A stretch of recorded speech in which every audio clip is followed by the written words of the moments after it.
নির্বাচন করবেন না বাংলাদেশ ফুটবল ফেডারেশন বাফুফের বর্তমান সভাপতি কাজী সালাউদ্দিন। বাফুফে ভবনে এসে আজ এই ঘোষণা দেন তিনি। 2008 থেকে বাফুফের সভাপতি পদে থাকা সালাউদ্দিন বলেন, টানা 4 মেয়াদে সভাপতির দায়িত্ব পালন করায় নিজেকে ভাগ্যবান মনে করেন। তবে আগামী 26 অক্টোবর বাফুফে নির্বাচনে তিনি প্রতিদ্বন্দ্বিতা করবেন না। 5 আগস্ট শেখ হাসিনা সরকারের পতনের পর ফুটবল সমর্থকদের সংগঠন বাংলাদেশ ফুটবল আলট্রাস সালাউদ্দিনের পদত্যাগের দাবি তোলে।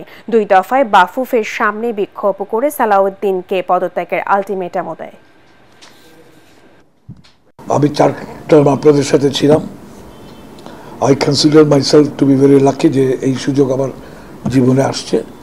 তো এখন যে কামিং ইলেকশন আসতেছে 26শে অক্টোবরে, এই ইলেকশনে আমি কন্টেস্ট করব না। So that's my final decision.